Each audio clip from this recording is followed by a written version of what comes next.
Maraming salamat po talaga na inimbitan niyo ako at winelcome dito sa Lambaklad. Matagal ko na pong hinihintay, matagal na naming pinaplano ni na Beth at Mayor Larin, and pambihirang karanasan. Hindi ko po malilimutan. Oo, talaga. Alam nyo, ang zodiac sign ko po ay Pisces. So, isda. Tapos, sa mangingisda din po ako nag-immersion nung college ako. Summer ng pagkatapos ng freshman year, kina Tatay Freddy Ignacio sa Longos, Kalayaan, Laguna. Siya po ay mangingisda sa inland, dun sa lawa ng Laguna, pero nasilip ko po noon yung sinasabi ni RD at sinasabi pala ni Cap na hirap ng buhay mangingisda. Yung pakikipagsapalaran. Kasi tuwing 2 linggo ako nakitira kina Tatay Freddy, naging kaibigan ko yung anak niyang si Rosana at yung kuya niya si Jongjong. Tuwing umaga gigising kami ng madaling araw, and then magbabangka na dun sa lawa. Panahon yon,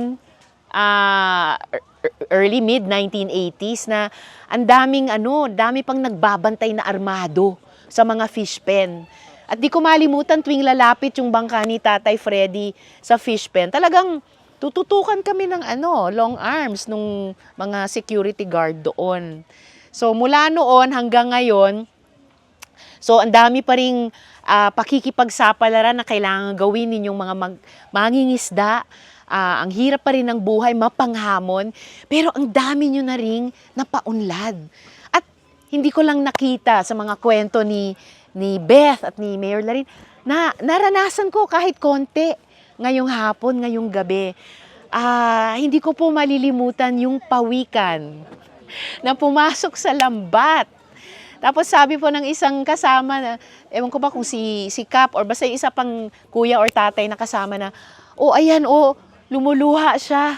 Kasi akala niya, huhulihin siya. Hinagis naman pabalik sa dagat. Nakakatuwa. Nung una ko siyang nakita, sabi ko talagang swerte sa San Narciso itong pagpapakita nung pawikan. At nung ibalik siya sa dagat, so naramdaman ko na ang dagat talaga, kung sa esensya lang niya, kaibigan talaga ng mangingisda. At marami siyang hiyas na, di ba, hinahandog sa inyo. Sabi nga po ni RD, marami pang coastal communities tayo na talagang daanan ng mga isda. Minamapa po nila yung migratory pattern ng mga isda. Kung lamang ma-replicate yung ginagawa nyo rito, na may Lambaklad, kunento sa akin ni Mayor Larin na inangkat pa ng 7 truck ang malalaking bato para lang may pundasyon yung mga poste at yung Lambaklad ninyo. Tapos yung 2 beses sa isang araw ginagawa nyo yan. Minsan bawat buwan inaangat yung lambat para maintenance, di ba? Nililinis. Meron pa kayong fish landing center. Sabi nga ni Mayor Larin, may konting improvement na balak nyong gawin dyan. Maluwalhati kong tinanggap yung mga resolusyon ni na Cap dun din sa Barangay Health Center, kasi sabi ko kay Cap, tamang-tama, nabalik po ako bilang tagapangulo ng Senate Committee on Health. So, pagtulungan po natin. Kasi ang lahat namang iyan, ang Lambaklad, ang Health Center, ang Fish Landing Center, galing naman sa buwis nyo So, tamang dapat bumalik. Yun naman ang papel ng buwis, di ba? Hinahawakan lang ng gobyerno para gastusin sa mga tamang programa, activities, at saka proyekto. Kaya tayo nagbabayad ng buwis tayong mga mamamayan dahil pinahahawakan natin, iingatan natin sa gobyerno para gastusin sa mamamayan at pagpapaunlad ng ating bayan. Dahil ang yaman po ng Pilipinas, actually hindi po tayo mahirap.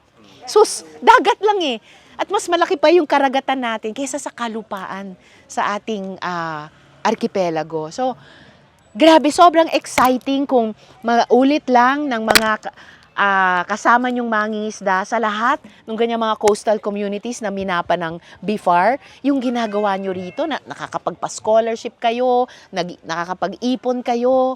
So, talagang sobra pong inspiring. Nalimutan ko na yung original na parang ibabahagi ko sana sa inyo kasi sobrang, opo, sobrang nagulat talaga ako, natuwa sa karanasan ngayong hapon. Na napakahirap kumustahin ang tao ngayon, pati ang mangingisda dahil sa matagal ng mga problema at yung bagong krisis dahil sa gera sa Middle East at oil crisis dito sa atin. Kaya naikwento ko rin naman dun sa isang flatboat kanina, kaya may sinusulong po akong supplemental budget. Inihiling ko sa Presidente, suportahan ito, 52.8 billion pesos supplemental budget na yung 2.8 billion po doon ay para sa 1.1 milyong mangingisda at magsasaka agricultural subsidy. Opo, kahit sa unang 3 buwan ng baliw na gerang ito sa Middle East, pang pang subsidy, pang suporta po. Para magpatuloy yung paghuhuli, yung pag-ani, para matulungan din yung mga customer nyo sa mga palengke na huwag kaagad at mabilis at sobrang tumaas ang presyo ng pagkain. At siguro last but not the least, kayo pa ang nasa front line ng pagdepensa ng ating iniibig na inang bayan sa West Philippine Sea. Pagpapatuloy po natin yan dahil tayo ang nasa tama.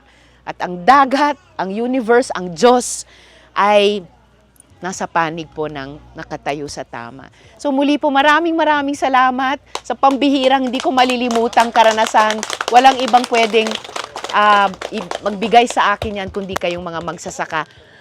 Salamat na nagkita na tayo ng personal ulit at ingat po, magkita po tayong muli. Mabuhay po kayo!